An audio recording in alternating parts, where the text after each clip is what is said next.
Thank you for joining us again this morning. It is officially the second day in 2025. Welcome to Breakfast Central. We hope that for the next 2 hours you're able to enjoy the major conversations that we bring your way this morning. Remember to be a part of our conversations this morning simply by following us on our social media platforms at News Central TV. Share your thoughts with us on all platforms. And if you're watching on YouTube, do well to leave a comment on any of the conversations that we're having. Before we get into breakfast headlines and, of course, our top stories this morning, we always like to start off with, something light. And for those who have seen it, there was a video that was posted yesterday of former Kogi State Governor Yahaya Bello arriving in Kogi State. I'm not sure exactly what date it was, but, arriving in Kogi State and being welcomed by hundreds, maybe even more than hundreds of cheering fans and residents in Kogi State. That, of course, brought about a lot of reactions from many people who watched it. And the general consensus, the general view by everybody who watched that video basically was that corruption is not necessarily a strange concept in Nigeria. It's not a taboo. It's not a thing that Nigerians are disgusted by. The idea that one, governor, political leader, traditional leader or somewhat, robs the state of, hundreds of billions of naira, money that could have been used for schools and for infrastructure, for, small businesses, for electricity, for anything, for healthcare. If one person takes that much money from the state or any penny from the state, it's not necessarily a crime to many people, that I would describe as the average Nigerian. And, that's why every now and then when people say that Nigerians, get the leadership that they deserve, it is because of some of all these things that we see. And it's also important to point out that this really also tells you, and when I say corruption is not a taboo, to many people, it's not such a bad thing to many Nigerians. It also tells you that a lot of people that you see in this crowd cheering and chanting, someone with, corruption allegations, in this manner, it really means that if any of all these people, 98% of these people found themselves in government house tomorrow, they'll do pretty much the same thing. So it's not the idea that this person allegedly mismanaged 100 billion naira in the state. It's not such a bad thing. It doesn't, it's not enough to demonize him. It's not enough to castigate him. It's not enough to, shy away from him in public. Because again, it is very likely that if these people found themselves in public office, they will likely do pretty much the same thing. It's also, again, one of the reasons people say that Nigerians deserve the leadership that they get. It's not, it's not shocking to any of these people. Whatever reasons are, I saw a lot of people sharing, different results. Some of these people are paid supporters. They are not necessarily there because they like Yahaya Bello. But there's no excuse really. There's no reason that will make a lot of sense. Olive? Yeah, absolutely. I mean, I think that is very embarrassing to see what's going on. Now, I'm not quite sure, like you said, when this video was taken. But reports have it that this video was made, of course, recently after his release from EFCC custody in a country where people are languishing in cells. People are languishing in prison for the slightest and most flimsy reasons. They've not had a day in court, and yet they're still sleeping in cell. This is a slap in the face of our country. It's a slap in the face of the respect that should be given to the, sanctity of positions of leadership, the exalted positions. I mean, this is someone that was widely celebrated, not for his sterling performance or his very grand awards or accolades that have been given to him for being an amazing governor, but for the charges that have been leveled against him for, allegedly not being able to mismanagement of state funds, not being able to account rising debt. If all of these allegations are leveled against you until the contrary, until the contrary is proven, yes, there's a presumption of innocence. But this very wonderful welcome for somebody, why did they not slam these charges against everybody? Right? If this person, there is definitely no smoke without fire. So he should be allowed to have his day in court. Treating politicians like, and leaders, and I think that is something that we do. Politicians, religious leaders, we tend to put them on this exalted position, almost like we deify them. We've made them into some mini gods or deities. We have prioritized political affiliation and political loyalty over integrity and good leadership, because we're seeing them waving APC flags and hailing him. Again, it's a representative of what the reality is when it comes to leadership in our country. There really isn't accountability.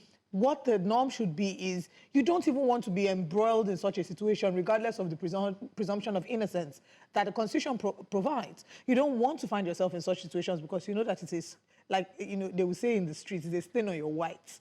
You don't want to be involved in that. But here, where it feels like justice is for the highest bidder, where it feels like a clean name, you know, can be bought off with money. Yeah. No, I think one of the core things is, and I probably would bring this up next week on Which Way Nigeria, I think one of the core reasons is I don't think that Nigerians, to a large extent, understand exactly what corruption does to them. I don't think they understand what they miss out on when somebody allegedly mismanages, you know, 50 billion naira, for example, you know, or steals 50 billion naira, maybe 100 billion naira, maybe 200 billion naira, maybe 1 trillion naira. I don't think that they understand exactly what it means and what it robs them of. No, that really, I think that is one of the main reasons that Nigerians don't understand that, you know, for Nigeria, one of the world's largest, well, 6 at some point, largest oil producer in the world, to not have basic amenities that other oil-producing countries have, to not have basic amenities that even countries that do not have oil have. There are many countries in the world that don't even have the natural resource that Nigeria has, but they've been able to manage their resources well enough to become the first world countries that they are, right? And then compare it to Nigeria that has the mineral resources that, you know, it has been blessed with. So, and the reason really is mismanagement. It is complete mismanagement of resources and the stealing of our resources. And I don't think that Nigerians understand what that mismanagement robs them of. That's why when they say, or when they see somebody who has, you know, mismanaged 100 billion naira allegedly, it doesn't reflect to them, or you know, they mentally cannot picture that that money has robbed them of, or that act rather has robbed them of the ability to have a state with way more resources than they currently have. Right. And you know, there's also something with the Nigerian character and reaction to corruption and money. If Hush Puppy, for example, is set free tomorrow, he would have a large crowd of people waiting to receive him and give him this same triumphant entry. To respond to what you said in terms of Nigerians not understanding what they've been deprived of, I remembered Dan Bello when he did the renovation in the north, and he used just 4 million naira to turn a whole class around. The class was a premium class. From the dilapidated building that it was before, he was able to give it a 360 turnaround to a modern day fit-for-purpose classroom. This is 4 million naira. This is just one class. Imagine how much over 100 billion would have done for education in that state. So I think that it's also a situation of Nigerians have gotten to a place where they've become quote-unquote helpless, where it's you either beat them or you join them, and they've realized that they can't beat them. So they've also joined them. And it's a thing of everybody, there's poverty. Poverty would always be a weapon for, you know, that politicians will use for manipulation to be able to ensure that they ensure that the masses are bent to their whims and their caprices. So it would just seem that right now what is happening, that's why it's a bit, would I say surprising or concerning, when the president in his New Year Day speech talked about the National Values Charter, unveiling it, talking about the quality of the character, our value system. I do agree with all of that, but then again, our leaders, our politicians have showed that charity really doesn't begin at home. Absolutely, and of course, using the Dambilo example, imagine that was a school that was going to be renovated by any state government. Do you think the figures would be 4 million naira? You know, yesterday I brought up procurement fraud in Nigeria. The budget, yes, they will pad it so badly. Yes. And you know what's even worse? If you as a person decides to get into that space and you choose not to pad the budget, the problem is that those around you are going to implicate you because you're not willing to play ball. Very true. Because it's part of what, you know, the conversations were with, what's her name? I keep forgetting her name. Minister of Humanitarian Affairs, Betta Edu, the former minister, right? That was the thing. I mean, when we spoke about it one time, we said, we can't guarantee that this isn't, yes, of course, the woman before her was implicated as well. This might actually be the norm. It just might be that somebody wants to implicate you because you've stepped on their toes. It's the same way if you go there and you say you want to be an upright person and you want to stand out, chances are that they will gang up against you and implicate you. So we are also a victim of our broken down values and the fact that even when you get there and you want to effect a change, we need more people in the system willing to do the change, because one person in the system cannot effect the change that we want. I was telling you of somebody who, a politician who was saying to me that, because I saw that he was doing so much work, and I said, why don't you share the work that you're doing? You know, share on social media so people can get to see the work you're doing. And he said, Olive, the one I'm doing so far, my seniors in the industry had to call me and tell me to slow down, that I'm doing too much and making them look bad. Yes. You know, and again, you know, I agree with you that there are people in MDAs, civil servants and the likes, that also get kickbacks from some of the, you know, the leakages in their offices. And anybody who tries to block those leakages will immediately be ganged up against. Exactly. But again, Dambelo, 4 million naira, it would have been way more if it's expected to have been way more if it was a state government or local government that was meant to be renovating that place. And again, because we do not understand what it means when we hear about billions of naira and procurement fraud, inflated contract prices happen to Nigeria, or you know what effect it has on our societies. When we hear that the presidency has budgeted 4 billion naira to build a helipad, which of course, you know, was a couple of days ago, it's not like we don't cringe. We've gotten used to it, right? Everybody can already see those figures and say that sounds absurd. But if 4 million naira was used to renovate that school by Dambelo, and you then imagine, you know, that if we actually take a closer look at some of the figures that we used to buy cars for National Assembly members, some of the figures used to build houses for judges and some of all of that, because we don't value money on that level and we do not understand the after effect, you know, that has on what, you know, we then miss out on by mismanaging money. These things then become normal to the average, you know, to the average Nigerian. So it's not shocking, you know, seeing these things with, you know, Yahya Bello. But again, it really just tells you where we are as a people. That if you go into office and you do not steal money, you come out from, you know, of office and you do not mismanage funds, you would not get this triumphant entry back into your state, very likely. Because a lot of people would almost not respect you. In fact, your family back at home would insult you for coming back home poor, you know, after being in government. But if you steal as well, and, you know, you are able to, people can say that they've benefited from you, or people have hope of the potential of benefiting from you, then they'll give you that sort of... If they understand. Welcome. If they understand what that value, you know, I mean, the potential that it can get from a person who is not stealing from the state, the potential that you know, the funds that are being allocated to the state are actually being properly used. If they understand that, then yeah. Well, it's too much, you know, because anyway, let's not spend Yahya Bello doesn't, you know, he's not the major conversation that we're having today.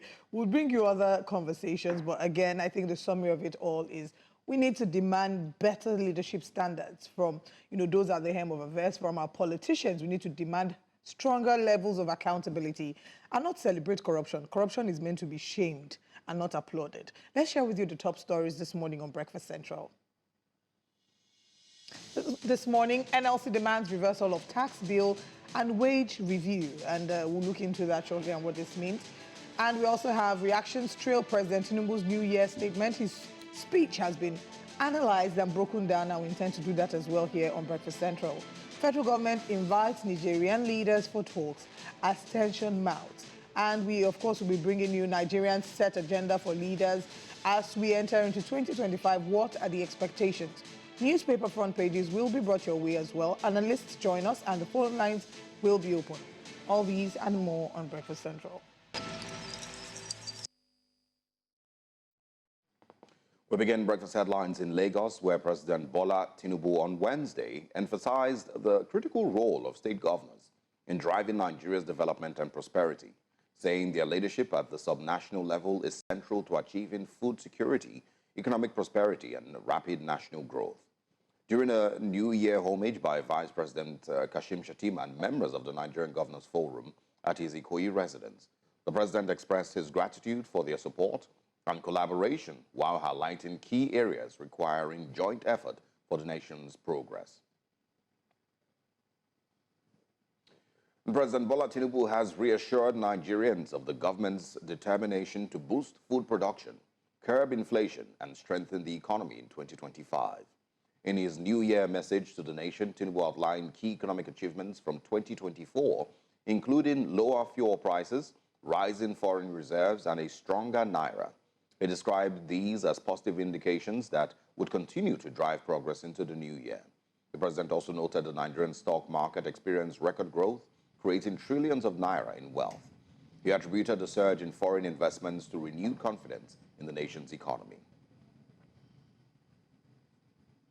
And the wife of the Delta State Governor, Oborevwori, has harped on the importance of raising godly children in the country.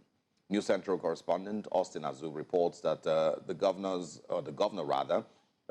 and his wife stated this when she visited the Central Hospital Warri in Warri South local government area. She welcomed the first baby of the year, presented gifts to babies, as well as offset medical bills of patients undergoing treatment in the hospital. While advising residents of the state to embrace the new year with great hope and a positive mindset, the governor's wife charged mothers to inoculate or inculcate good morals in their children as demanded by God. Also in the news, the federal government has expressed its readiness for constructive dialogue with the leadership and, of course, the leadership of the Republic of Niger in a bid to de-escalate the growing diplomatic tensions between the two countries. The Minister of Foreign Affairs, Yusuf Tuga, stated in a release on Tuesday that Nigeria is committed to fostering peace and stability in West Africa. He emphasized the need for candid discussions to address mutual concerns raised by the President of the National Council for the Safeguard of the Homeland in Niger Republic, General Abdurrahmane Chiani. Chiani had accused Nigeria of collaborating with France to destabilize his junta-led government. And the Kano State Government has voiced its opposition to the proposed tax reform bills currently before the National Assembly, describing them as detrimental to the welfare of Nigerians, particularly in northern region. Governor Abba Yusuf was represented by his deputy Aminu Abdul Salam Gwazo and declared the government's position during the 2025 New Year celebration held in Mahaha Kofa Neisa Open Theatre. The Deputy Governor's Chief Press Secretary Ibrahim Garba Shoibu confirmed the state government's opposition via a press release made available to newsmen on Wednesday in Kano State. And outside Nigeria, Ivory Coast President Alassane Ouattara announced in his end-of-year address that French forces will withdraw from the country in January, further loosening military ties between France and its former colonies in West Africa. Ouattara confirmed that the 43rd BIMA Marine Infantry Battalion stationed at Port Bouet in Abidjan will be handed over to Ivory Coast Armed Forces in January 2025. France has been restructuring its military presence in the region following its expulsion from Mali, Burkina Faso, and Niger, where governments critical of French influence have taken power. And that's all on Breakfast Headlines. Let's now move back to Breakfast Central and get into our top stories. I am Osaogie Ogbawa. Welcome back to Breakfast Central. Christian faithful in Asaba, Delta State capital, South Nigeria, gathered to mark the beginning of the new year with special church services. News Central's correspondent Austin Azu reports that the faithful ushered in the new year with prayers, songs, reflections, as well as set an agenda for Nigerian leaders and the followers. Let's take a look. Some Christian faithful converged on various churches across the city of Asaba, Delta State capital, to begin the year 2025. The services featured messages of hope, renewal, and gratitude.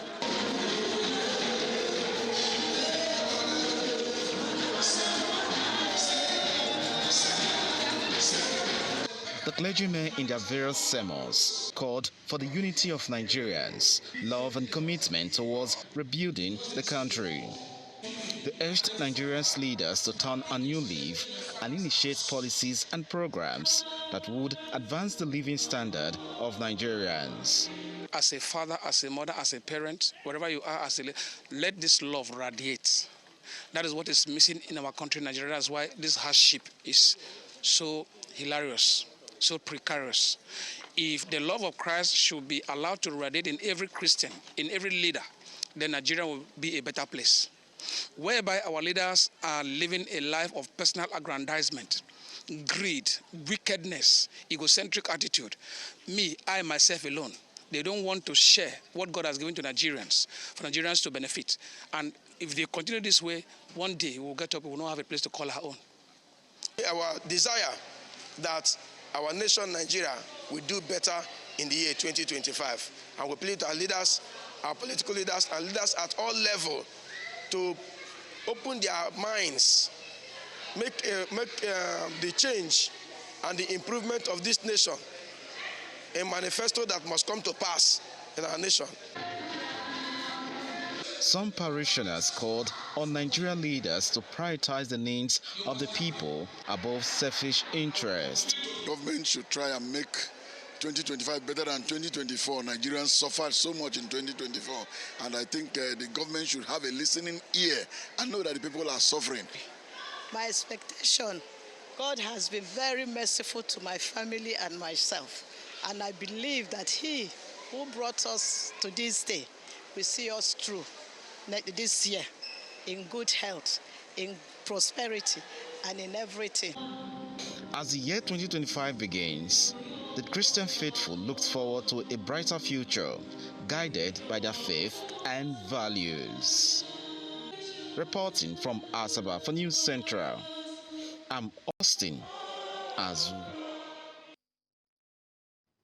Thank you, Austin, for that very heartwarming and strong reminder, basically of the fact that leaders have a huge role to play, and the church does have a role to play as well in terms of holding leaders to account. But now we move on to our next story. The Nigerian Labour Congress NLC has called on President Bola Tinubu to withdraw the tax reform bill submitted to the National Assembly, citing concerns over their controversial nature and potential negative impact on economic growth, particularly in northern regions. In its New Year message, the NLC stressed the need for an inclusive process that engages key national stakeholders to ensure wider acceptance of any proposed reforms. Now, alongside the withdrawal of the bills, the NLC is advocating for a comprehensive wage review to address workers' economic challenges and protect their welfare. The union also emphasized strict compliance with the 2024 National Minimum Wage Act, urging all levels of government to adhere to its provisions. And joining us to discuss this further is the Public Relations Officer of the Nigerian Labour Congress, Lagos State Council, Ismail Ishola Dejumo. Good morning, and thanks for joining us. Thank you for having me. Happy New Year to all Nigerians at home. And you as well. I think I want to start with the conversation on a wage review. Tell us about this. The president recently, just approved the new national minimum wage, 70,000 Naira. I understand that the NLC had asked for more, but seems to have settled for 70. So what wage review are you, referring to again? Thank you very much.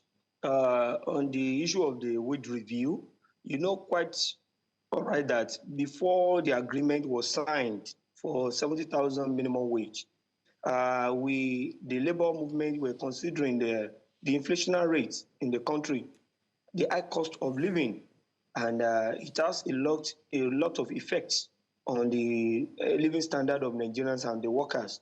So it is on that premise that the 3 years review as against the initial 5 years review was considered. But if you look at the current economic reality at the moment, you quite agree that Nigerians are struggling, most especially the working class, to survive. Whatever palliatives, whatever measures that will cushion the effects of this high cost of goods and services, high cost of living, need to be considered by government. And you recollect vividly that most of the state governors who are agitating that they cannot even afford 60,000 before the president jacked it to 70,000, are now, offering as high as 80,000, 85,000, as the case may be, creating a great disparity, although we know we cannot have uniform minimum wage. But what we advocate for, ab initio, recollect vividly, was a living wage, which Mr. President promised us. Nigerians are living in abject poverty, most especially working class. This is not a living wage, so to say. It's a sort of a starvation wage. So the labor leadership are, considering all measures, palliative measures like the CNG buses the president promised. They should roll it out so that it will reduce the cost of transportation. The food relief as well, it also have a lot. You can see the effect of this struggling for food has really, take so many lives. So we need to do something proactively to ameliorate the sufferings of Nigerians and the working people. Mr. Adejimo, So what is the Labour Congress? What is the Labour Congress doing differently? Mr. Adejimo, can you hear me? I'm with you. What is the Labour Congress doing differently this time? We remember that when the negotiations started, you started from about 615,000 naira, ended at 70,000 naira. Nigerian workers were already in a terrible living condition at the time. And I don't know if much has changed because it's still, of course, very bad. But now you're asking for a review. What is Labour asking for? Do you have a strict framework for what is expected? Do you have a figure that you're working with? And are we expecting the roller coaster that happened last year to repeat itself again in 2025?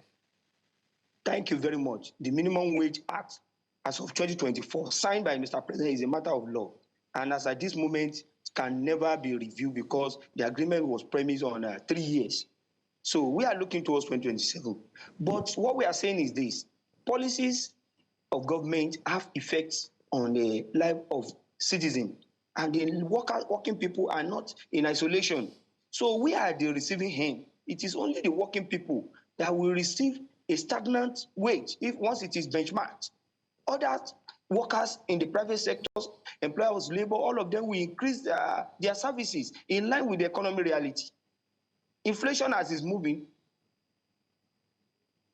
what you buy today is not what you are going to buy tomorrow. So all this is really affecting the working people. And we are not saying at this moment, 2025, we know is going to be a prosperous year by the grace of Almighty God. We are going to work closely to ensure that the target is achieved, so that whatever that will be put in place to ameliorate the suffering of government in whatever means. So that is our. We break down the 600,000 to different indices: the housing need, the transportation need, the food need, the healthcare need, and so many parameters that constitute that amount. Then people were not listening. They thought maybe the labor leaders are too, the demand is too much. But if you come to terms, reality of purchasing power, inflation has eroded the current 70,000, as we say. So people will receive salary today, within 2 days, it vanished. In fact, before receiving it, a lot of debt is already standing to sweep the so-called wage. All right. And, so if we get you correctly, Mr. Adejimo, if we get you correctly, this advocacy is for 2027, right? By the grace of God, that is a matter of law. Okay, so let's now come back. We are social dialogue. We are social partners with the government. We are partner in progress. We engage with government from time to time to fine-tune and to see. And even though now the national leadership of NLC is planning a national dialogue on this issue of the proposed tax reform bill. So that's where we want the conversation to head. The NLC has asked for a more inclusive process that would ensure that the NLC co-creates policy making that would benefit Nigerians. So we want to ask you, what is the NLC asking for when we're talking about the tax laws in Nigeria? It's a constructive social dialogue framework that will be inclusive and robust, that will bring everybody on the table.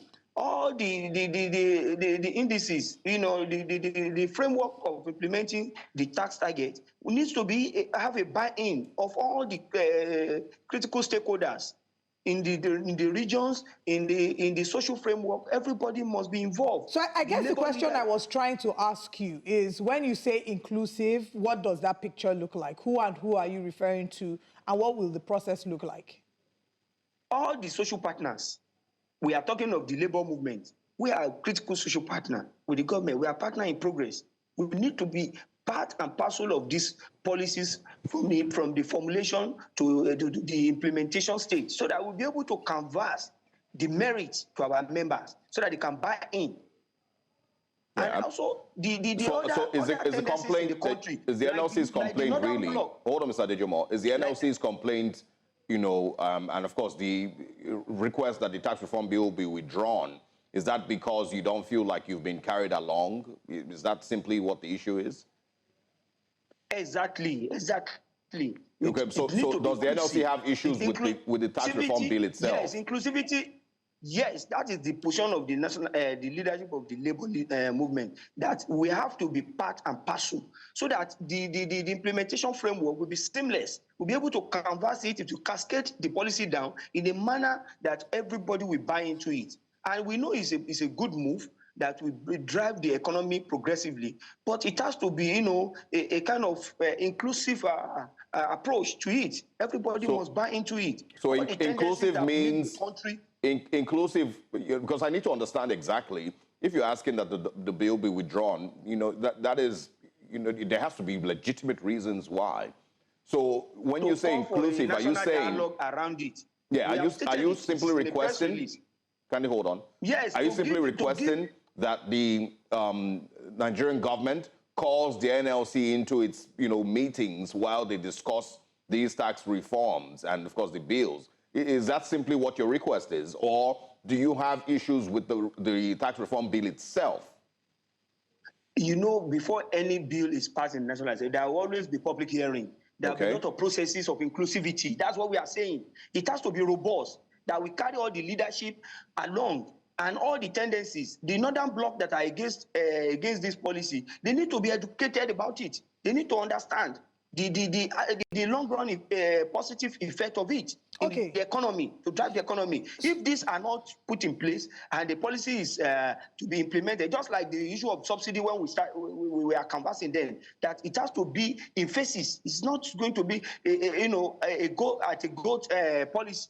All right, Mr. Adejomo, if the NLC if it is going gradually, everybody will be part of it at this point, and will be able to buy into it, and it will achieve the desired goal. All right. If the NLC was carried along from the beginning, and you know we've gotten to this point, would you say that there are areas or sections of these bills that the NLC would probably have amended, or is the NLC comfortable with every section and the grouse is just that we were not carried along? We need to canvass for understanding.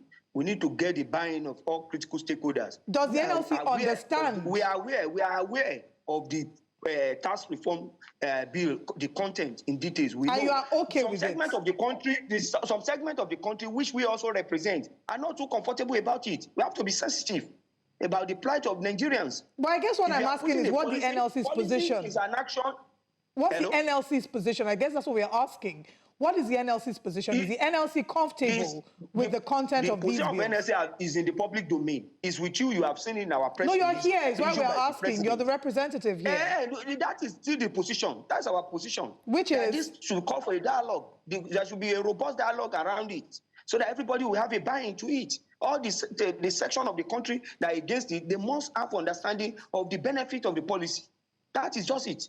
After all, it's still with the National Assembly. A lot of process, we pass through a lot of process before it is assented to Mr. President. Before we get to that stage, we must have a robust debate around it. That's why NSC is calling for a national dialogue in Ibadan this month to urgently look into the positive aspect and the other aspect of the law, of the bill, that will inflict some pains to some segment of the country.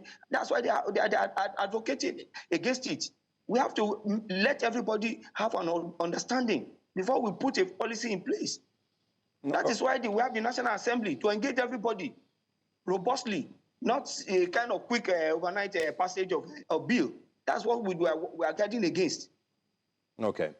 So again, it's not because you have particular issues with the tax reform bill, you know, and the little details. I have said it earlier on. It's a progressive move, but it has to be inclusive. It has to be inclusive. Any reform comes with pain. Everybody know all over the world.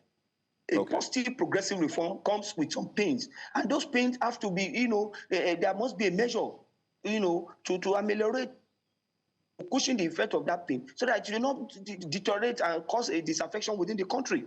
Everybody must have understanding of what we have to exercise some sacrifice for, have to exercise patience or some pain for. Like this was subsidy. It was a debate that was very robust. Everybody know that this is a must for the country to survive. But at that very time, we're expecting the government to take it in phases, not at a go. Now they realize so what that exactly, it brings a lot of pain. To be clear, because we need to go. The same thing with what exactly do you hope to achieve in the summit in Ibadan? Is to call for, I say, a call for national dialogue. When we call for a national dialogue, we look at the veracity and the general principle of the bill and come up with a recommendation. But you already know that because you've already mentioned that you think it's a progressive bill. It's not like you're not familiar with the bill. Collectively, with the section that are grave about it, some section of the country are not in agreement with that policy. Get me right. The section that are aggrieved, representing that segment of the country. Yeah, the section that are aggrieved, are they also going to be in Ibadan?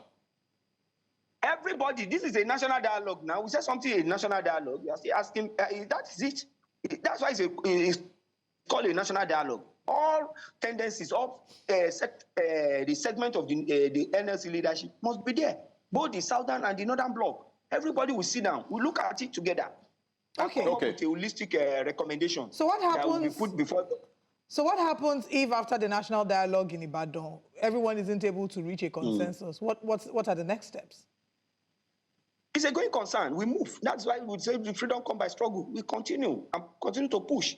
That's why we are a pressure group. We continue to move progressively and engage the government on a general principle of the bill in a way and manner that will bring greater happiness to a greater number, not to inflict on hardship to some segment of the country or have a kind of impression that the section of the country is going to benefit than the other side. So everybody must be a partner, a social partner. We are a social partner, and we must be part and parcel of it.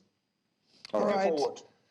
Ismail Ishola Adejumo, thank you for joining us this morning to share Labour's position regarding the tax reform bills. And we, of course, will be waiting to get feedback from the consensus that will be happening at Ibadan, the stakeholders meeting that will be happening at Ibadan. Do enjoy the rest of your day. All right, we'll go on a break now, and when we come back, we'll be looking into our second top story for the morning. Stay with us. Welcome once again. Nigeria's President Bola Tinubu kicked off 2025 with big plans for the country's economy. He promised a boost in economic growth, more opportunities for people to get credit, and empowerment for the youth. The president's speech touched on some crucial points, including achieving a $1 trillion economy, reducing inflation, and promoting local production. He also emphasized the importance of unity and shared goals. We're joined this morning to provide expert analysis on these points by Jide Benson. Good morning. Thank you for joining us. Good morning. Thank you for having me. As usual, the reaction whenever the president gives a speech is always people who are either in support or against the speech. Many expected it to inspire hope on the 1st of January. Do you think that it had the capacity to inspire hope? Well, first of all, the idea of a New Year message in this manner is welcome. I think it's a good development.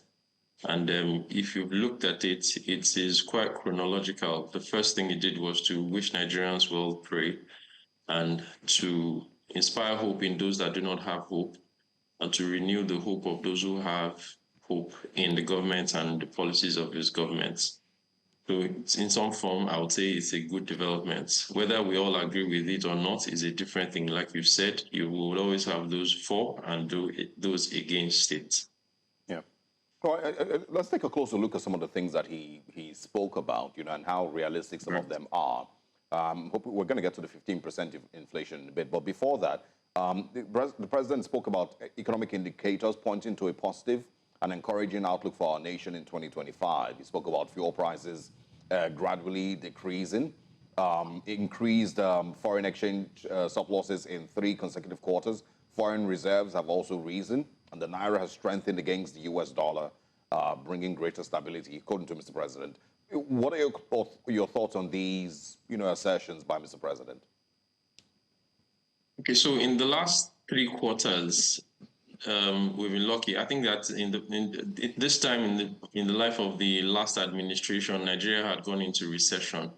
So it's a good development that this government hasn't gone the way of the last one. The experts seem to be doing what needs to be done, even if the experts seem to be doing what needs to be done, even if it appears that we may constantly be on the brink, but we're gradually moving away from it this time around. Again, in the last quarter of last year, we started to see some stability in foreign exchange, and that would help, regardless of how high the dollar may be to the naira. The fact that there is stability it helps planning. So the fact that the naira has appreciated from about 1,700 from over 1,700 to about 1,530, it helps those who need US dollars to be able to plan and do what they need to do business wise. Again, the president has said, okay, this is going to continue on the trajectory. Now, we shouldn't miss the point about the petrol prices. He says it has gradually decreased. That is quite fine. That sounds quite finite to me, which means that is how low it will go. The message didn't say gradually decreasing, meaning that there could be hope that it's going down. So it has gradually decreased, meaning that, okay, we should continue to plan this year with the rate at which it is. But I'm hoping, and I'm renewing my hope, that it will come down a little further. All right. We'll come back to talk about that if we have some more time. Let's talk about youth confab. He said that the youth confab will happen within Q1 2025. Last year, when the conversations about youth confab came up, excuse me, there was a lot of criticism about it at the time, asking us to judge from the previous youth confab and the success of it. But let's get your thoughts on, whether you think it's an important step to take right now and how effective you think this will be in ensuring that, youths are united and governance is improved for Nigeria. Quite frankly, that was the most important bit of that letter for me. And it's going to be a charge to the Nigerian youth who have most times been disgruntled.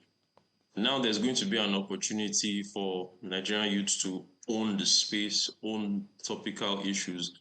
The quality of people that should be part of that confab will be an interesting thing to watch.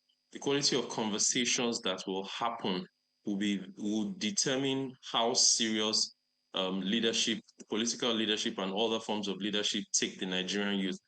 It shouldn't be something that people would fall over themselves to be a part of, only for the allowances, only to be seen on TV, only to be seen contributing things that will not move the needle. So my charge on this particular issue, I don't think that the buck is at the table of the president. The average Nigerian youth, whether you're in civil society, whether you're in politics, whether you're in human rights activism, private sector, what have you, we should begin to script things that we think should be part of that confab. It's very important because this may be an opportunity well worth it, or an opportunity that will be thrown away. Already, I can tell that there is the intense lobbying, especially from those who are politically aligned, but it's going to be a decider in the future of Nigeria. Yeah, but isn't really that just theatrics? What exactly are we going to achieve in the 30-day youth confab? And, I'm trying to be as realistic as possible here. What are we achieving in a 30-day youth confab that the federal government is not aware of? What new information with a 30-day youth confab, I beg your pardon, bring forth? Major government meetings that happen every year, not more than 3, 4, 5 days max. So if we're putting together a 30-day youth confab, what is the new information that the Nigerian government wants to hear, and how does that really provide inclusivity for young Nigerians? Young Nigerians have many other channels with which they want to be, have their voices heard in government. They want to be an active participant in government. Giving them 30 days to talk. I've argued, Judy Benson, I've argued that the Nigerian government has all the resources in the world to get itself the best advice. All the greatest government experts in the world. The Nigerian government has the resources to hire them. There's nothing new that the government needs to be told about improving the Nigerian economy, about creating a more inclusive environment for young people, about improving Nigeria's agricultural sector. There's nothing new that they need to be told. So isn't this, again, just theatrics? Are we just playing with ourselves here? Well, I share some of your concerns, but many times when the government has decided to go on a route like this, more often than not, they go the whole 9 yards, whether we complain or talk against it or not. But what I think at this time we should do is to give the government the benefit of the doubt. So that's why I said, look, let's not focus the attention on government this time around. They know what needs to be done. They've heard it time and again. But now that they've decided to go along ahead with this thing, when the youths finally gather, male, female, Christian, Muslim, atheist, agnostic, whatever segment of the society that you're leaning towards, it is my hope and prayer, whilst hope is not a strategy, it is my hope and prayer that the quality of say that again? No, please go ahead. It is my hope and prayer that the quality of conversations that we will hear will inspire hope. The Nigerian youth has this opportunity and we must not fritter it away. Yes, it's going to be an avenue to make money for some people. It's going to be an avenue for government extravaganza. Public money is going to be spent on it. But if we're able to make if something good is able to come out of it, then we would say that, okay, whatever our misgivings, the government has done this one. Well, I mean, I do share same concerns, because in a country where we're complaining about cutting the cost of governance, we're complaining about the budgets. Last year we had several supplementary budgets. We're talking about the fact that we don't have as much money. This looks like an avenue to spend more money, to waste more money in some cases, and for certain people to be enriched. But then again, we just have to wait and see how this unfolds. Let's talk about the national... I actually feel that this should be a call to national service. Those who want to participate should volunteer. It could be such that they're not going to earn any allowances. Maybe at best, stipends for maybe accommodation or travel or stationery or what have you. But because part of what is going to happen, as has been the case with several national confabs, whether it's Constituent Assembly or Constitutional Conference, different interest groups will lobby to be part of it. Many times you will find people in those gatherings who will be going there for simply the sitting allowance. They will not contribute nothing to it. They can do it virtually, no? Yes. Can it be done virtually? Yes, I mean, in this era of technology, by all means, and it will be a new one. I mean, it will go down in history that one country from Africa, from West Africa, decided to bring Nigerian youths together for an extended period, 30 days, and all of it was done digitally. As a matter of fact, there's going to be an uptick in technology and in deepening technology if we decide to go that route, or make it hybrid. For instance, you do part of it virtually, and you do part of it physically. That would help. That would help to reduce the cost associated with it, even if it means that the government is still going to provide data for the people when they're doing it virtually. Well, I mean, these are very great points, and I'm hoping that these points will be taken into consideration, because Nigerian youth have been speaking. They have been speaking since the 2020 NSAS protest. They've been speaking since the NBAD governance protest. Have they been even heard so far? It's, one angle to look at it. But we certainly hope that this would not be an opportunity to spend more money. So thank you very much for those suggestions. Yep. Let's talk about the National Values Charter and how important the National Values Charter. Some of the criticism we've seen about it is the fact that charity begins at home. And in this case, a number of our leaders, I mean, you saw the Yahaya Bello grand welcome video, I believe. The argument is that some of our leaders who are supposed to be the ones who set the example are probably the ones who need this National Value Charter themselves. So what do you think the framework for the National Values Charter should be like, and how impactful do you think it will be on the Nigerian people? Right, so I think the National Values Charter is moral suasion. Not even I think, it is what it is. It's moral suasion. And the part about it that I like is that it's going to get the National Orientation Agency busy as it should be. In the past few months, I've started to see some content from the National Orientation Agency. That means that clearly there's a new leadership there that seems to have its head properly screwed on. Now, the National Values Charter is going to be another responsibility that they're going to have to shoulder.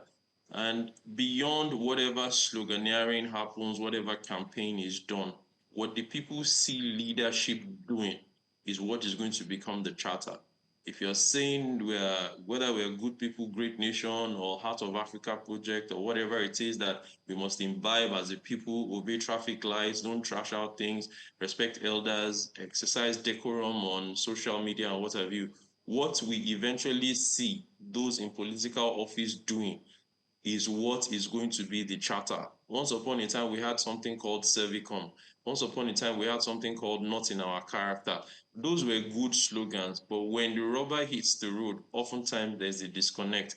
Again, I want to remain hopeful because I often moderate my expectations when we talk about this kind of things, because this is not the first time government in, government out comes up with a campaign. There's going to be a budget behind it. There's going to be consultants at the table. At the end of the day, we should have metrics for measuring how well these things get implemented. All right. Judy Benson, thank you very much for stopping by. First time we're seeing you this year, so Happy New Year, and we look forward to seeing you again as often as possible. Thank you very much. Time. All right. Thank you very much. Absolutely. Now, let's take you through a quick recap of some of the things we've spoken about so far, and also let you know what comes up next. This morning, the NLC demands reversal of tax bill and wage review. And also, reactions trail President Tinubu's New Year speech. We just had Judith Benson stop by and share his thoughts with us. Nigerians also set agenda for leaders in 2025. But that's not all this morning. We have a bit more coming your way in the second half of Breakfast Central. Coming up next, we, of course, will be looking at the federal government invites Nigerian leaders for talks as tension mounts. We review the newspaper front pages, sharing what the big stories on the front pages are and having you put in your thoughts as well. And then we head to X to hear what Nigerians are saying. Welcome back to Breakfast Central. Let's take you through the papers. And joining us this morning is the General Managing Director, Purple Prime Group, Dr. Adeboale Johnson. Good morning. Thank you for joining us. Good and Happy morning. New Year. Thank you very much. Good morning. Oh, I can see you're wearing your poppy already. We're counting down to January 15th. Yes. Oh, yes. wonderful, wonderful. All right, now let's go through the papers and see what the front pages are saying. We begin with our first paper, the Leadership newspaper.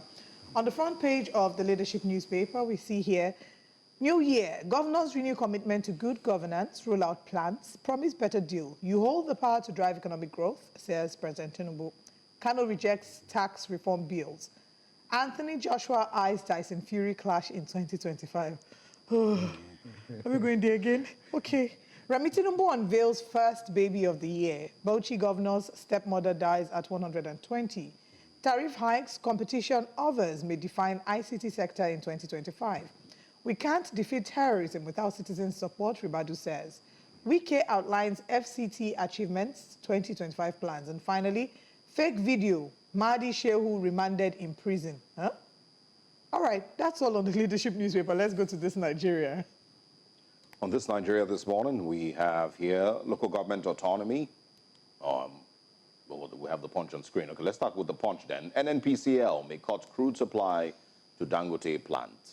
Move part of federal government's adjustment of Naira for crude initiative after renovation of Warri and Port Harcourt refineries. Shetima, governor's wives welcome New Year babies. And also this morning, 133 women and girls killed in 2024 gender-related violence, says a report. Top of the screen there, Lakurawa, Nigeria, Niger joint operations continue amid diplomatic row. Tinubu's tax reform will destroy Nigeria's unity, says Kano State Governor. And also food focus on security, strengthen Naira, experts tell presidency, or the president. Naira defies CBN reforms, tumbled 41% in 2024. That's also on the Punch newspapers this morning. Those are the major stories that we can take on the Punch. All right, now let's go to this Nigerian newspaper. On the front page of this Nigeria, local government autonomy, no need for a fight. Tinubu tells governors, says nobody wants to take them, that is the local governments, away from you. But we need collaboration. Call states helmsmen, critical link to nation's prosperity and growth. Lord's National Assembly on support for administration. Projects security top our 2025 agenda. All right, project security top our 2025 agenda, says FCT Minister Wike, who lumps destroy Anambra Catholic Church with explosive on New Year's Day. That's really sad. Bishop urges Southeast governors to stop killings, kidnapping, ravaging zone. Telco subscribers reject alleged tariff hike. We keep going back and forth on this. But let's go to our final paper for this morning. All right, on the Daily Trust newspapers, next it says here, withdraw tax reform bills. NLC, Kano government tells Tinubu. Colleges join ASU in warning against suffocating TED Fund and Naseni. President's New Year speech not in tandem with reality, says PDP and TUC. Also, experts expect more dividends of democracy this year. I'm not sure exactly what that means. This is dividends of democracy talk. I really don't know what it means. Flooding, inflation, others defined a Greek sector in 2024. Autonomy, no plans to hijack local governments from you, Tinubu tells governors. And also 2025 budget for government to spend 60 billion naira on pupils feeding. I think we can stop here and just get straight into with our guests this morning. I think we should start with the reactions that are still pouring into the tax reform bill. The Kano State Governor, of course, is in the news. Another state governor, I believe, yesterday also went viral, for his views on the tax reform bill. The NLC also is having their tantrums. They are saying that they have not been included in the conversations. They don't have any problem with the tax reform. They think it's inclusive, it's progressive, and all of that, but they just, have not been included in the conversation. So, well, they want it withdrawn as well. So let's get your thoughts, on the bill. Okay, so first of all, I'll address the NLC, stuff. I mean, it's just very childish to say that such a national reform should be withdrawn because NLC wasn't carried along. I mean that's very baseless. I don't think. I think NLC just wants to be relevant again by just coming to the news. I don't think it's anything for anybody to be worried about. This is a tax reform, and the government should present to all stakeholders. You don't ask for it to be removed or stopped because you weren't carried along in the drafting. I mean, that's very baseless. Coming to all the other governors, I mean, it's okay that the northern governors are, agitating against it. But I would ask them, and I would speak to their, conscience, and of course ask them to look in depth into the reforms and ask the critical questions by punching the numbers. I mean, it just takes very little effort in punching the numbers and seeing what this reform is all about before you then come out to say, we don't want it. I mean, whatever the allegation is, I don't think it's going to cost the harm that they are seeking for, they are mentioning, but rather it's actually going to improve the lives of the real people, the real Nigerians, where the real population really is. I mean, if you can take care of that, and I've seen other reforms globally that talks about, taking away, taxation. I mean, even at a national level. Dubai, it's an example, and they're thriving even without all of the unnecessary taxes and all of that. So that would be my own position to that conversation. There's many things. I did listen to an X space where Taiwo Oyedele was, speaking. He spoke extensively on the tax bill and highlighted some of the really, really, interesting aspects of it, that would be beneficial for not just the Nigerian government, but for the Nigerian people as well, and some of the exemptions that you mentioned on, certain food items, on certain income brackets, that wouldn't also be taxed. So it's worrisome because I've seen that a lot of people have ignored all those things and just focused on certain, aspects of it that I also believe that they haven't understood well enough. Absolutely. Maybe politics. I mean, maybe the NLC now, in response to the NLC, we had the guests join us earlier, and yes, they've been asking them to drop the bills, that they were not carried along, but from his explanation, he says that if the NLC was carried along, it will be able to help with the implementation because they represent the people, even the northern leaders, who feel that this will not benefit them. So that the NLC is a national body that represents all the, geopolitical zones. So if the northern leaders say that they are displeased by this, they also represent them and should be able to speak up for them. So they're having I think a stakeholders meeting in Ibadan in January where they say they expect everyone to come together. Do you have much expectations? Do you think that that's the game changer? Because we've been on this tax reform bills conversation for a while. Do you think that'll be a game changer in the conversation? I mean, the question that I have for NLC is, have they really been honest enough with Nigerians and with the Nigerian workers? Because we've seen them flip-flopping. We've seen the fact that they say something with one side of the mouth and then they do the other. So, are we certain that they're actually really doing this for the benefit of the people, or they just, just wants to be relevant, just wants to sound like they're smart? I mean, we as Nigerians and as a people, we should learn to look at things objectively. And I mean, because there's a panel or an expert has drafted something and has presented it, and the stakeholder engagement is still ongoing. There's still conversations at various levels. So engage the man rather than saying you should drop it because you weren't in the drafting. You're not a tax expert. Yeah. All right. So that's my own And I position think they've also spoken with, and this is not denying the NLC's right to want to feel included. I understand it, but the tax experts have spoken with the National Assembly. They've spoken with I think they had a governors. They have conversations with governors either as a group or individually. So it's not like they're just carrying the tax bill by themselves. I remember Taiwo Idile said that he spoke with the Lagos State Government because he felt the narrative was that Lagos was going to be greatly affected negatively, but they had conversations with Lagos, and Lagos was all for it, because they understood the value that it's also going to bring. So, well, there is that.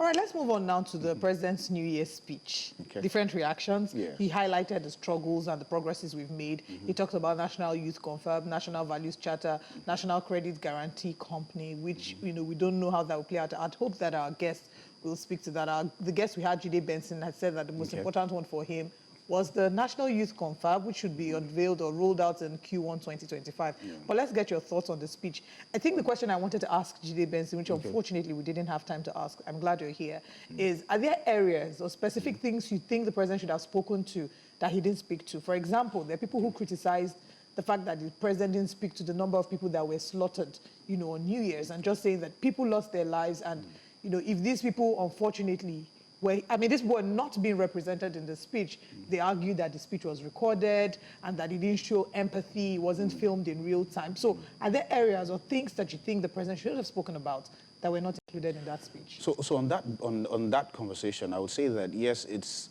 almost impossible for the president to have been broadcasting live that speech. I mean, I'm not part of the team, so I wouldn't know, but clearly, you and I can see that it wasn't a live broadcast. I mean, it's obvious. So events that are happening at the same time while the recording had happened, even if it was just 30 minutes before, there's no way we'll speak to it because he didn't know it was going to happen. So we could give that to him by saying we should not expect that national speeches like that should always be, done live, and while he's being, even if it's going on live, I mean, there's so much that, he can hear, while he's speaking in the studio. I mean, while we're here in the studio, if anything happens outside, we'll barely know it until maybe 5, minutes or 2 or But 3 even if minutes not after. immediately, I mean, the people whose lives had been lost, for example, in the previous year, because there's a lot of them. So, yes. Those who were killed by bandits, those who were killed by the army, mistakenly, especially the most recent one, where they had killed a number, I think about 10 people had been reported dead because of conversations about them. Yeah, a mistake. I think that's what we'll call it. Even though we had reports that the army had said that, that they were mixed up with the Lakurawa which is also terrorists. very possible, yes. So for me, I agree with you and with everyone who may say that the president's speech didn't address some things. I mean, he is human, and of course, maybe in the drafting and the people who work with him had looked at the sensitivity of some of those statements and have said, hey, don't talk about this. Since this is, we're talking hope here, we're trying to give hope to Nigerians. So don't let's say anything that sounds negative or that could be emotional. So if we want to talk about the numbers, 10 people died, 100 people died, 200 people died, the question is, what about the families of those who lost people? I mean, I was somewhere in a public space and conversations happened and something was said that triggered me, and I literally broke down. So sometimes, some of these things, because it will be forever.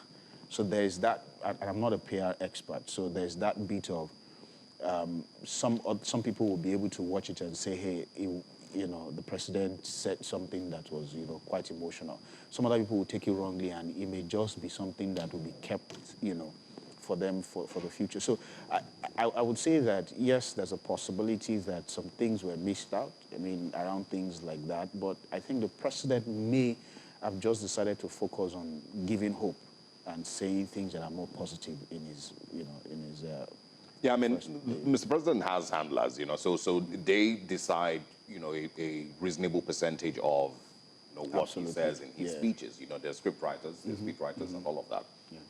And I don't know how much influence he has in some of all those decisions. Yes, will it be important that he was more empathetic, at that time? Yes, absolutely. And I feel like these are some of the things that they might be getting wrong. I'm not sure why they are getting it wrong. If it is because generally they don't necessarily feel, that much value or relevance to the average Nigerian, and so they just those things just skip their minds. Because in Seoul, in South Korea, I did comment on this on X yesterday, that there was because of the plane crash. Yeah, the plane crash. There was in their crossover into the new year. I think they observed a moment of silence. So, but there wasn't any extremely loud celebration. So even if there was that part where they recognized those who had passed a couple of days earlier, because and I said it that's how a country expresses value for life and the average citizen.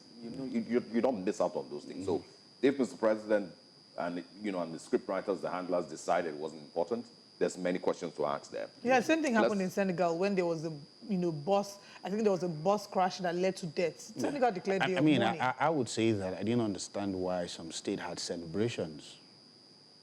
Yeah.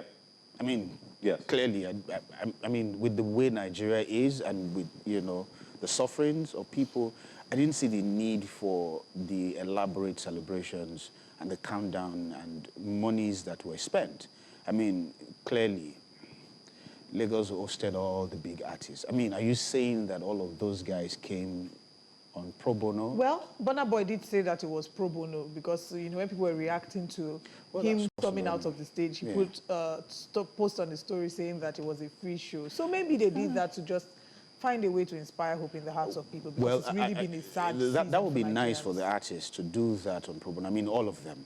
I mean, I can't speak for all of them. I'm also saying that it would be nice if they all did it that way. But of course, monies were spent on, putting together everything.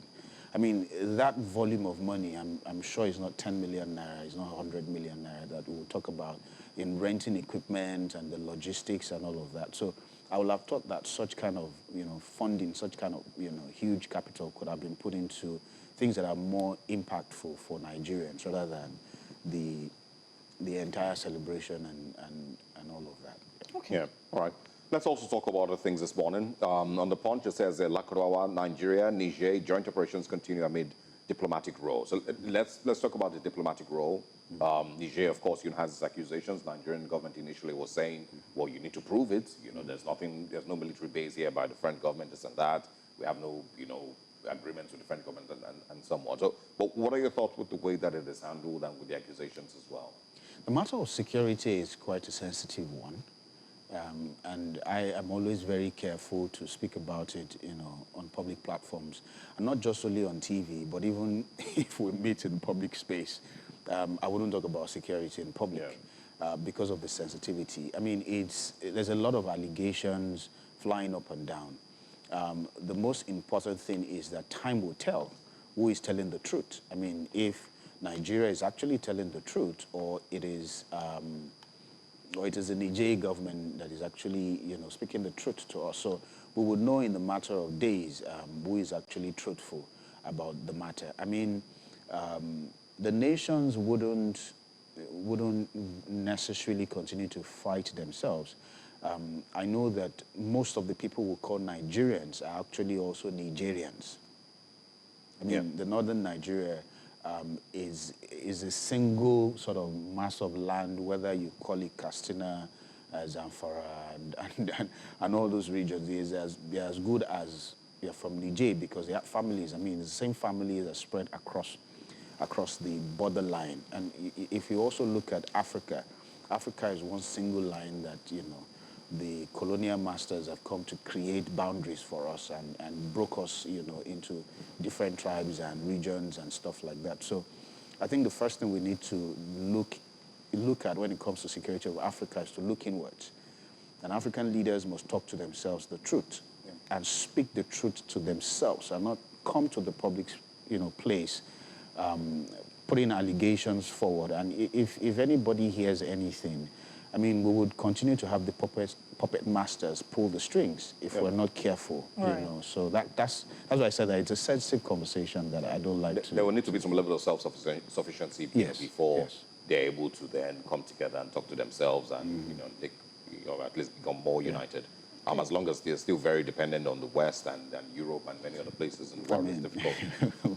Your quick reactions, did you... Yeah, I wanted to talk about the local government autonomy. Remember fantastic. the Supreme Court landmark case in July 2024 that granted the 774 local governments financial autonomy. Yes. It seems that the body language of the governors, they don't seem, of course, obviously not pleased with it. But it also seems that the president is trying to, you know, be diplomatic. See the front page of this Nigerian newspaper. It says, no need for a fight, Tinubu tells government. Says nobody wants to take them, that is the local government, away from you, but we need collaboration. We see that, then we also see that on the Daily Trust where he says, no plan to hijack local governments from you. I did not in some ways separate, at least in the financial autonomy, based off the court's judgment. Yeah, I mean, the thing is that we've been too used to the strategy of being the executive governor of a state and literally owning the state. You know, I mean, a lot of states have used the federal allocation that includes the local government allocation into their expenditure on a monthly basis or a year-on-year basis. Yeah. Therefore, I know some states have literally borrowed money on that conversation, on that sort of pot of funds. So now taking that autonomy away, taking that funding away from their hand to go directly to the local government chairman is going to be a bit of a struggle for them to understand how they will now restructure their finances. But this is the best thing that can happen to Nigeria. I mean, I'm privy to some information at the level of the local government, and there are lots of stuff that are going to happen very quickly this year. And I support Mr. President for this. I mean, if out of every other thing, I mean, this is one thing that I'm proud of that Mr. President did for us as Nigerians. The moment we're able to have the local government chairman have their autonomy and have their funding to really bring that, even if it is 100 million that comes to a local government monthly, and we have a smart local government chairman, that local government will strive. I mean, the impact will be felt. I think it's important to also mention, you know, that along with the fact that, you know, for the longest time, local governments have really not had the autonomy that they should have. You know, on paper they have it, but in reality they don't. In what's it called now? In River State, the APP won. Local government. Pretty much same thing in Imo. You know, it's pretty common that you find that the governor dictates who becomes local government. Absolutely, yes. So it's still going to be a struggle to completely give local governments that autonomy. I think in 2018 or 2019, Civic Hive did something where you can find out how much your local government gets every month. You text your certain local government name to a certain number, and it shows you 150 million, 200 million every month. Yeah. At the end of January, you text it, they'll show you. But I don't know that it is going to be easy to completely break that relationship between the state government and the local government with the power that they have as state government. It don't happen immediately. And I'm sure that's why the governors are actually a bit agitated. But some people will vote immediately. Some will not. Some will still be loyal because they probably never saw themselves being anything in the first place. But a governor made them the local government chairman. So they will still be loyal. But some who have ambition will probably say, you know what, this is my time. I need to make impact because after local government, I want to go further. Yep. I mean, I know a particular local government chairman currently in Niger State who left House of Assembly to be local government chairman. Yeah. Because he doesn't see himself much of a lawmaker, but I would rather leave the assembly, I would rather make more impact by coming to be the local government chairman. I mean, so there are many more such that will happen. And young people like you and I'm not that young anyway, but young people like you and I will probably decide that, okay, you know what, next election I'm going for local government. Yeah. Because now I know that I can really make impact. I mean, people have always seen that as, oh, that's just a seat for the messengers of the governor. But now, people will aspire because now they know that they will be able to make impact in their local government. Yeah. Yes, it won't be immediate, but, for me, I would advise, and I'll speak to all the excellencies, the 37 of them, of course, which include His Excellency, former governor of Rivers State, Nyesom Wike, that we need to allow the local government chairman do the work that they are meant to do and let them focus on local development. I mean, there's a lot of infrastructure deficits at the local government level. That should be responsibility of the local governments, yes. I mean, basic education in Nigeria is at the local level. Right. You need to go to all the primary schools and see the level of, is appalling. Yeah. A particular state, I'm not sure whether I mentioned it on this platform, as of June, had 400 schools with 400 teachers. Wow.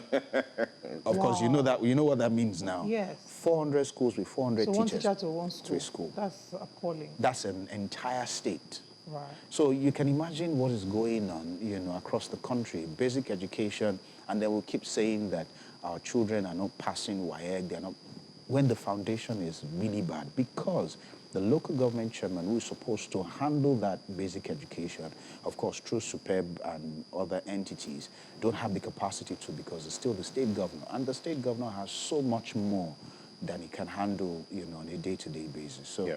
I'd hope that would have had enough time to talk a little bit about the new refineries. And NPCL may cut crude supply to Dangote plant, according to the Punch newspaper.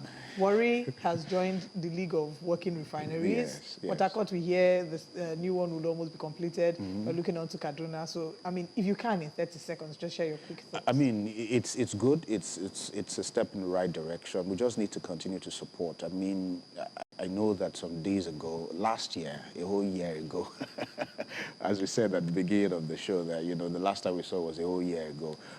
We were discussing with some experts who are trying to help Nigeria to get many more refineries up and running, and we just need to continue in that part and make sure that we support what is going on globally. And the NNPC needs to stop the politics, and move Nigeria forward. All right. Thank you very much for your time this morning. Thank you for having me. Happy New Year. We wish you the absolute best of 2025. And we hope to see you more often. Of course, as a guest, either for the newspapers or talking about Nigeria's major stories. Maybe at the Youth Confab. Yes, I said something about the Youth Confab. I think the last time we spoke here. So I hope that, we do it the right way rather than another... We'll see. We'll see. Time we'll be here to talk about it. Yeah. Thanks for your time. All right. We've, of course, shared with you bits and pieces of our thoughts this morning. And, of course, our guests have also shared their thoughts. But now let's share with you what Nigerians are saying.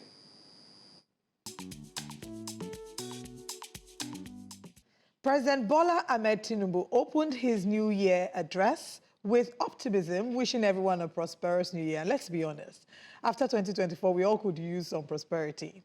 He acknowledged the struggles of the past year, but assured us that 2025 will be a year of great promise.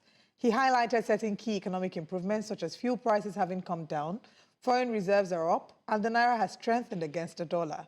The stock market is booming, and foreign investments are pouring in, signaling renewed confidence in Nigeria's economy. The president acknowledged that high food and drug costs remain a big concern. His promise for 2025 is to tackle inflation with a target to bring it down from 34.6% to 15%. Now, that's a bold goal, and many are watching to see if it can be achieved or if it's just wishful thinking.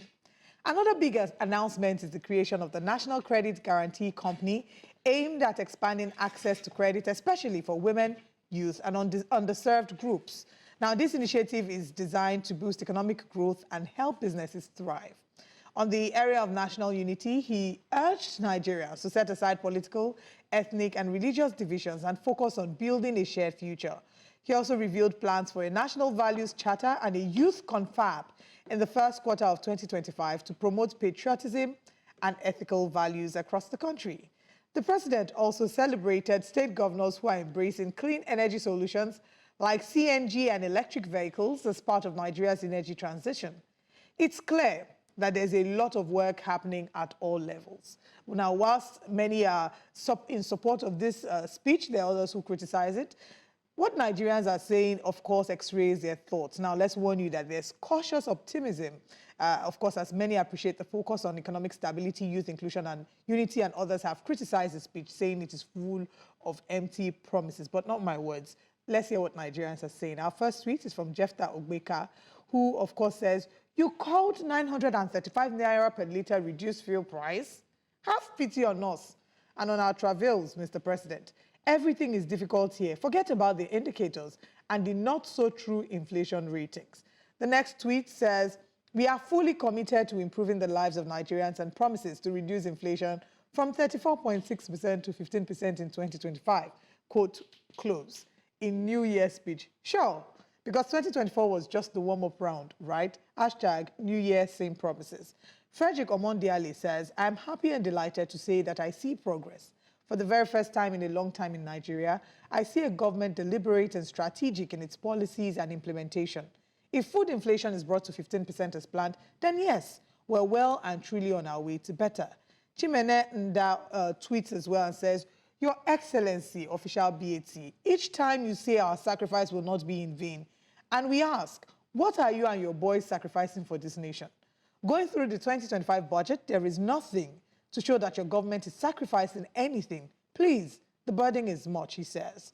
Danny Bala also tweets, and in Danny Bala's tweet, Danny reacts to this post as well, sharing his thoughts, saying, "They climb up to power using the divisive ladder which wrongs our ethnicity and religion, then suddenly become preachers of patriotism, anti-corruption, fairness, and unity, even as their actions in office tell a completely different story." Our next tweet says, "His speech lacked depth, repeating claims like CNG progress. How many CNG stations exist? And what's the adoption rate? As for a national identity charter, real change starts with him and honest leadership. He must stop tarnishing Nigeria's image with corruption." Oops. The next tweet is from Abel Okodua, who says, "2025 should not be an audio promise, Mr. President. Economic policies having human faces should be put in place. The suffering and survival of 2024 was by God's grace under your government. Nigerians are expecting the best in 2025, sir. Happy New Year." And we have Kehinde Bamigbeton, who says, "The unique selling point of your leadership is honest courage. Mr. President, by acknowledging the statistics of our economic reality, you brought credibility to the message.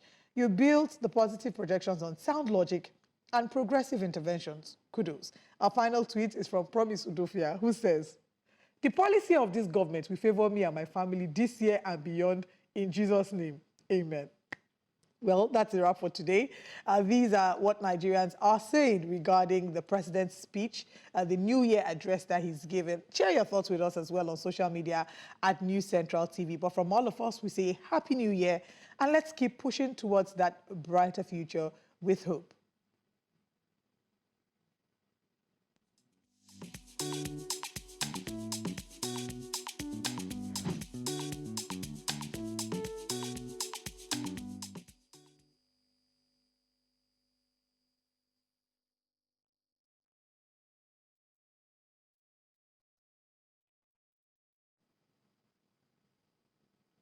Well, very interesting there, of course, reactions to Mr. President's speech.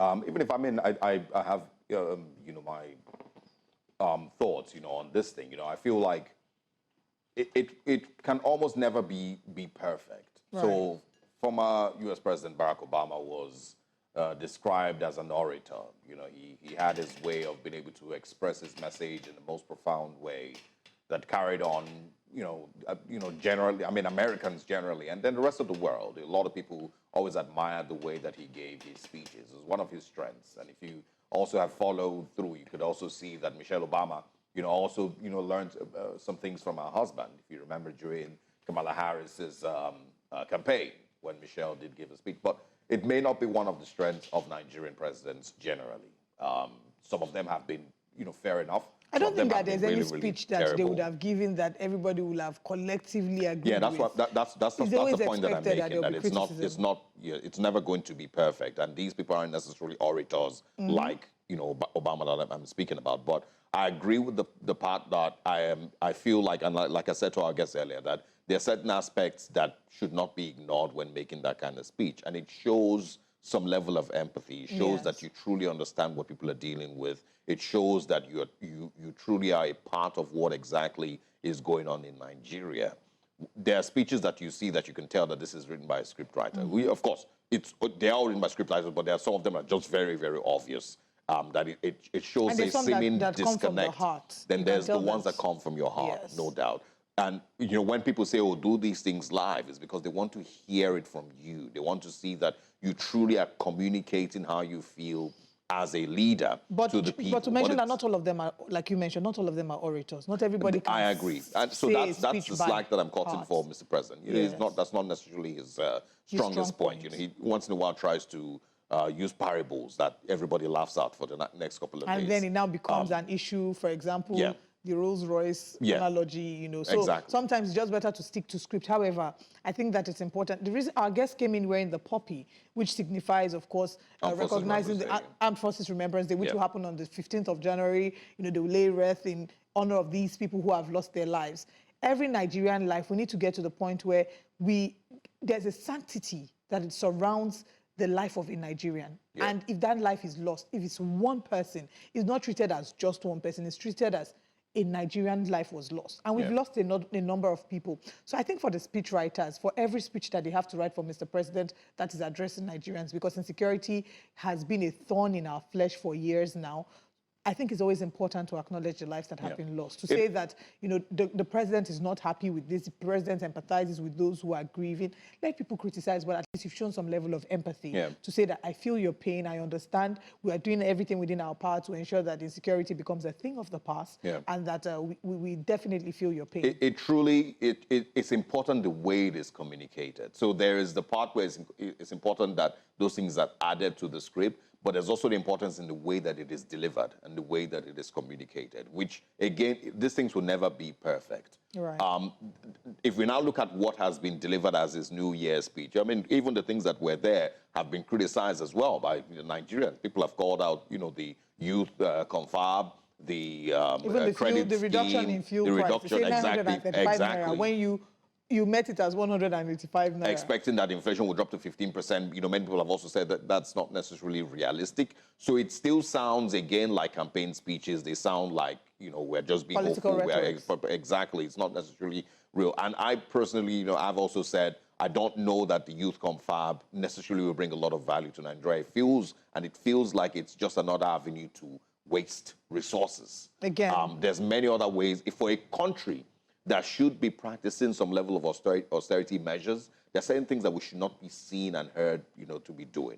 For a country that has been talking about, every time we talk about cutting the cost of governance, our Soin report always comes up because they were supposed to implement it after a 12-week deadline and nothing was done. Again, I think the youth confab will make a lot of sense if it was virtual, digital, and we didn't have to have people converged in a place and spend all that money for transport. Look at COP. Even the COP28 and all the various COPs, how many days do we have the climate conference? You could do it. You could do it hybrid, like Judy Benson said. But again, I feel my challenge really is not necessarily with the idea. Is the part where there doesn't seem to be a deliberate effort to tell Nigerians that, listen, we could have done this way, but because we are cutting costs of governance, we've decided to do this. We could have built a helipad for 4 billion Naira, but because we are trying to cut the cost of governance, we've decided we'll manage the one that the former president was using, or the president will land in so and so place and then we will drive, because we're trying to cut the cost of governance. We could have cut the cost spent 15 billion Naira on cars and National Assembly members, or the State House, but because we're trying to cut the cost of governance, we've decided that we're going to push that. We're going to manage the cars we're currently using and push that budget further. And it's not too late, tiny things. It's not too late, even now, because the national confab has not yet been implemented. It's not too late to hear these suggestions and say, you know what, rather than make it a 30-day conference, how about we make it a 3-day conference? Especially, we also don't know where it's going to happen. There's that as well. If you're bringing everybody together in a city like Lagos, we know what happens whenever the president is moving and how there's immense traffic. But then we'll continue to talk about this, and you can share your updates or your thoughts regarding this story with us at New Central TV on X. But let's move to our next story. Nigeria's federal government has called for constructive dialogue to to address ongoing diplomatic tensions with Niger Republic. The Minister of Foreign Affairs, Ambassador Yusuf Toga, reaffirmed Nigeria's commitment to peace and stability in West Africa, urging that candid discussions to resolve mutual concerns be had.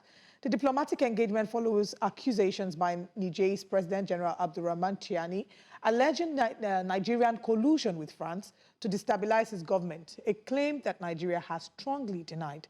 Ambassador Toga emphasized Nigeria's respect for Niger's sovereignty and adherence to ECOWAS principles. He extended an invitation to Niger's leadership for open dialogue aimed at building trust and addressing humanitarian challenges faced by communities along their shared border.